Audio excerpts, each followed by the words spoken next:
Clevoxel, ça a une histoire un peu longue dans le Val-de-Marne et qui dépasse. C'était pas ma famille, mais c'est les laboratoires Lafon. Donc les gens connaissent à Maison Alfort les laboratoires Lafon, hein, qui ont mis beaucoup de produits sur le marché. Et le Spasfon, tout le monde connaît ça depuis bien bien longtemps. Ça a été découvert dans le Val-de-Marne et c'était une très longue histoire qui a fait la grandeur ensuite d'une société américaine qui s'appelait les laboratoires Céphalon, qui ont racheté les laboratoires Lafon pour 400 millions d'euros et qui faisait 2 milliards de chiffre d'affaires sur un des produits des laboratoires Lafon.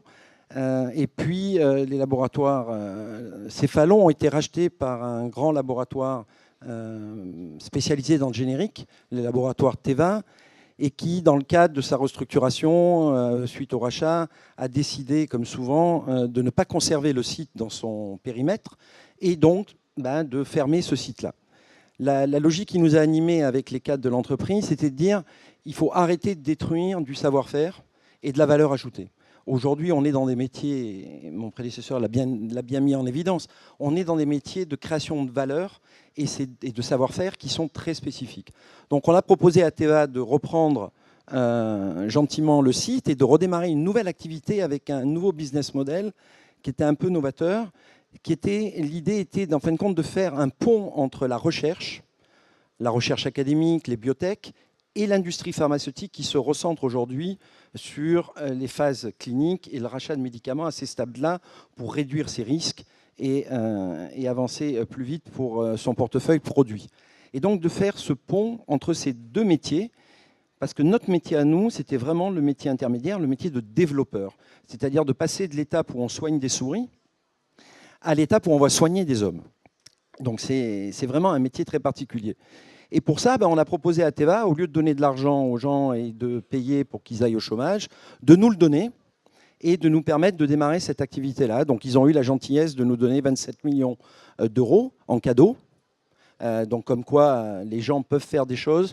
Donc là, il y a eu effectivement un grand soutien aussi à l'époque de la préfecture avec monsieur le préfet, qui était monsieur le préfet d'Accourt, je crois, de mémoire, hein, qui était là avant, à ce moment-là, l'agence du Val-de-Marne qui avait organisé la réunion, donc un très gros soutien de toutes les instances dans ce projet-là, qui n'était pas simple à mener. On a passé plus d'1 an à négocier.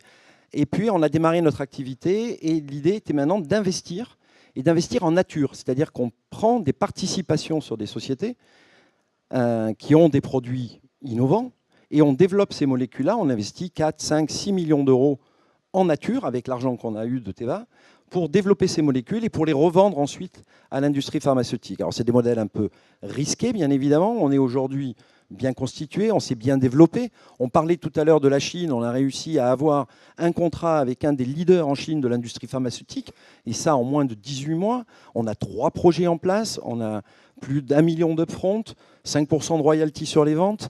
C'est le groupe Fosun. Donc il y a eu un communiqué de presse qui est sorti il n'y a pas très longtemps. Donc c'est le groupe qui voulait racheter le Club Med. Hein. C'est pas une petite entreprise chinoise et qui en fin de compte est venue chercher notre savoir-faire parce que ça ils ne le trouvaient pas ailleurs et on a résolu leur problème en 3 mois. On a transféré le produit chez eux et ils vont pouvoir développer leurs médicaments. Donc je crois qu'on a ici la possibilité de faire énormément de choses. Il faut la volonté. Et je pense que beaucoup de gens en ont, heureusement. Il ne faut pas toujours parler de ce qui ne va pas et que c'est la crise. Quand je vais aux États-Unis, même quand ça ne va pas, ça va toujours. Et ça, c'est plutôt positif et engageant. Donc je trouve ça assez sympa et je pense qu'on devrait beaucoup s'en inspirer. Donc voilà aujourd'hui le modèle de Clevoxel qui est novateur. Il va falloir qu'on ait une deuxième échéance parce qu'on est parti là en levée de fonds sur 50 millions d'euros. Donc c'est encore une grande aventure devant nous qui s'ouvre avant de pouvoir rentrer en bourse. Mais on est convaincu qu'on va réussir à le faire. Et donc, je tenais, pour conclure, à remercier l'ensemble des personnes qui nous ont soutenus, de l'Agence du Val-de-Marne, de Dominique en particulier, parce qu'elle me supporte aussi beaucoup, parce que je ne suis pas toujours aussi calme, et je suis des fois un peu pushy, donc elle est adorable avec moi et elle nous aide énormément. On a eu à Toulouse récemment un congrès où on a aussi été invité avec beaucoup de retombées.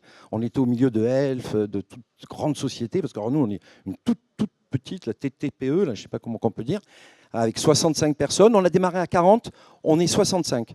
On crée de l'emploi, on crée de la valeur et on a des contrats à l'international, donc c'est faisable. avec le soutien de tout le monde, avec la bonne volonté de tout le monde. Et encore un grand merci à tous.